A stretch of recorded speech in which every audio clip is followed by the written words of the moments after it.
work, then your action research starts right after you have taken an action. So any point of this cycle can be a starting point for your action research.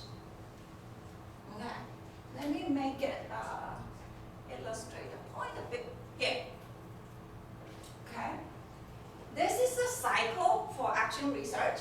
So when we have the double arrows, what does it mean? That means sometimes you might, okay, start.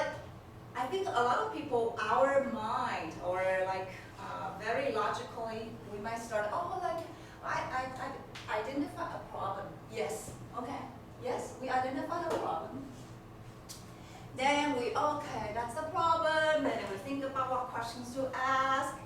Then we go and review some literature to see what literature say about the problem. And then we conducted some research to find out what we have found. And then we go again, for example, then once we know, that probably might be the reason. Usually the first time we are not so sure, but we have some hypothesis. They don't want to speak up. Is it because they are not familiar with the topic that I'm going to talk about? So let me give them the material before the class. Okay. Then I try to observe and see if they are more willing to speak up in class. Then I figure, no, no.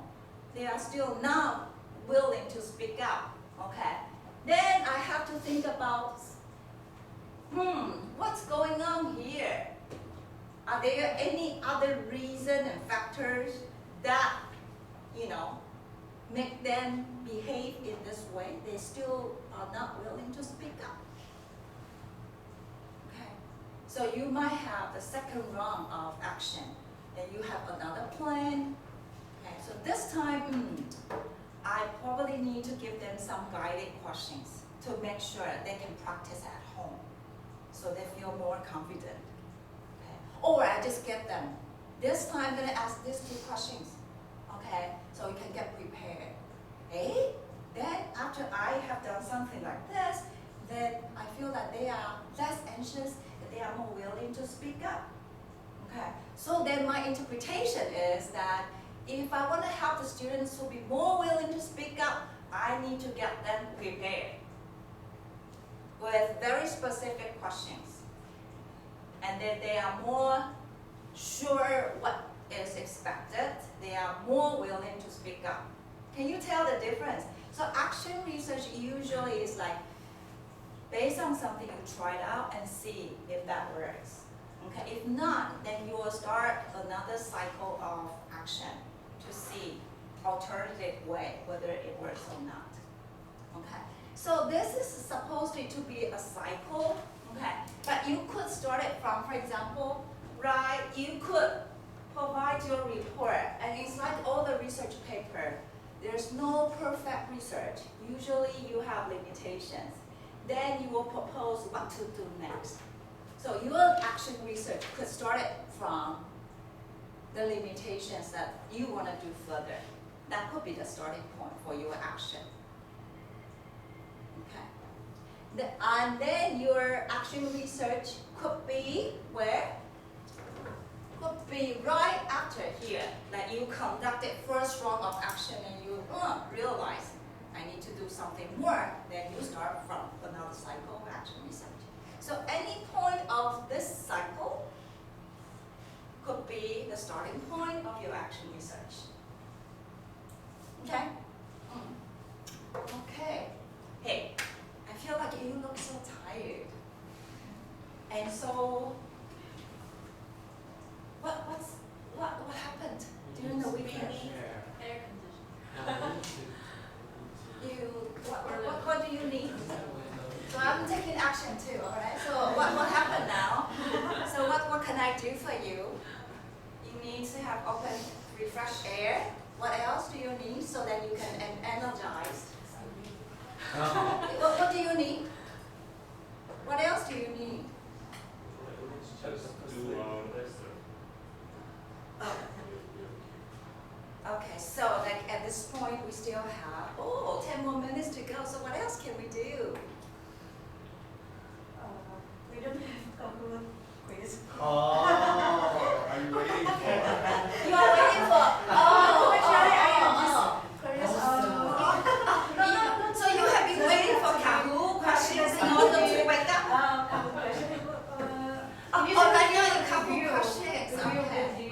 for the previous chapters, previous discussion. Oh, because you expected that I will start with the class asking you questions. Usually, we will review previous chapters. So then you will like rewire it and then get ready for a new chapter. Okay, I'll guarantee you. Oh, next week we have an invited speaker, right? Okay, Elena, we will work together to give you Kahoot questions on both action research and case study. All right, 2 weeks from now. Right? Yeah, okay, I have to say that I didn't ask the question because I want to leave some time, make sure we have enough time for the guest speaker. And also, I think case study, I could ask pretty similar questions with this action research because they are different approaches, but the principles are pretty much the same. So I can do the Kahoot questions after we have finished these 2 chapters. After this chapter or After this and after next week, because next week we're gonna use 3 hours to go through. It's very interesting because I have been trying to encourage you to do mixed methods, right? Although I know the focus of this class is qualitative methodology, but I also understand for your thesis, it will be much more trustworthy if you could do a research with mixed methods.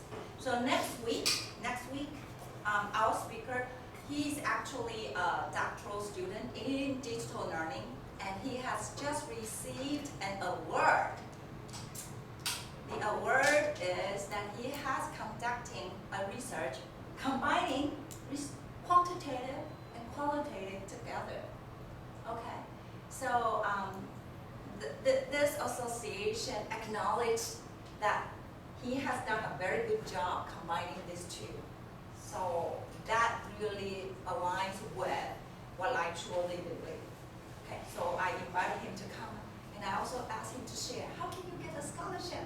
Because with this scholarship, he can travel abroad for free.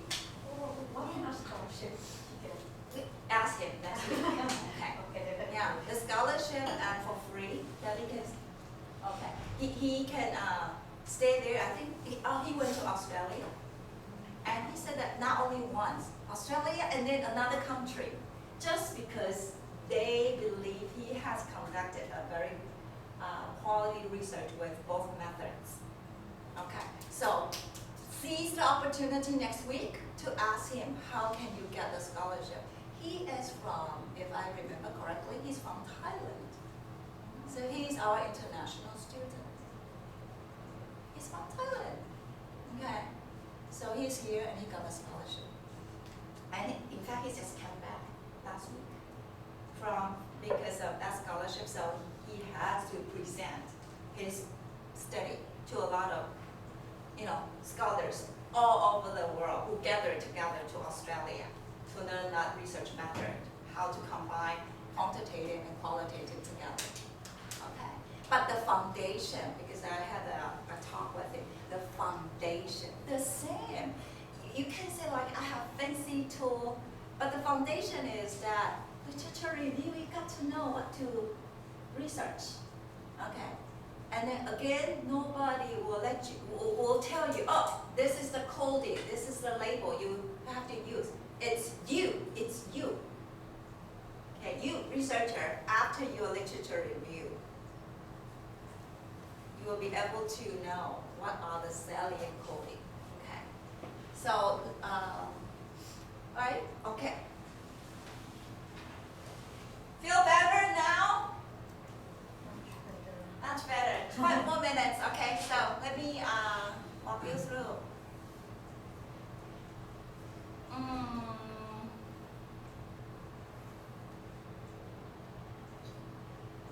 Okay, these are some of the methods. Okay, so later on when I give you time to think about what methods to collect. And I have just shown you an example of collecting data, okay, for developing materials for nurses. Okay, these are some of the methods.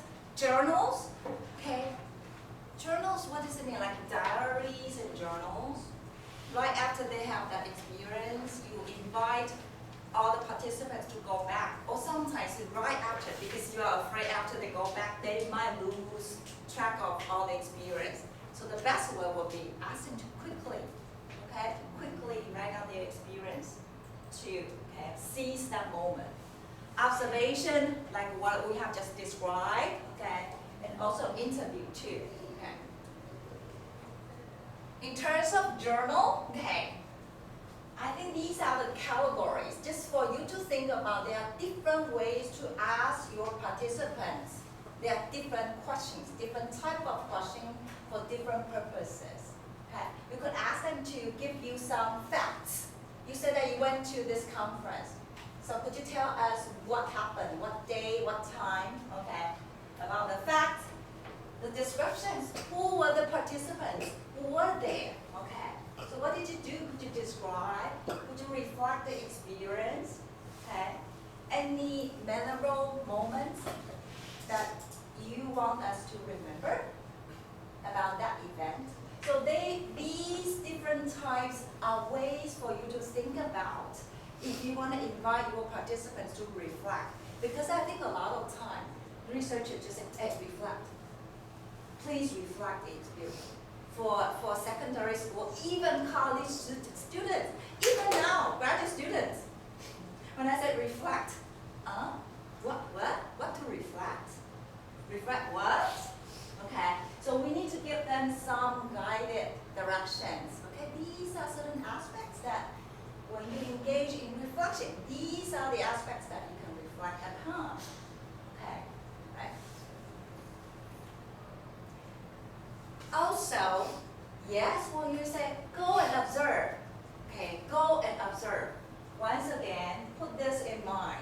Okay, when you go observe, these are the things that you can observe. And of course, it depends on what purposes. For example, the nurse example I just described to you, it's very specific. I came here to observe because I have a very specific purpose. I want to know if I want to prepare my students to get ready to interact with the foreign patients. So definitely my observation will be the nurse and the patients, before, during, and after. Okay, and how my student can assist the conversation between the doctors and the patient too.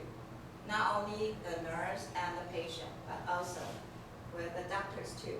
Okay, so all these issues are the points for the observations.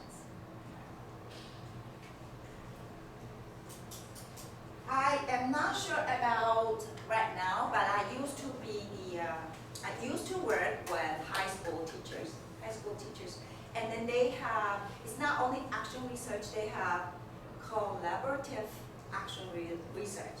Collaborative means that they work together.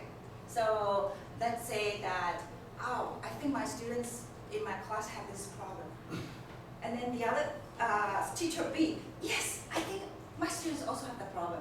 And then they will say, why don't we work together? Okay, so they could probably, hey, I do this. Could you come and observe together with me to see if my students improve? And say, oh, okay, I can go and observe. And if I say, hey, I do this, could you come and observe me? Do you think I can do a better job, or you think I've done a good job?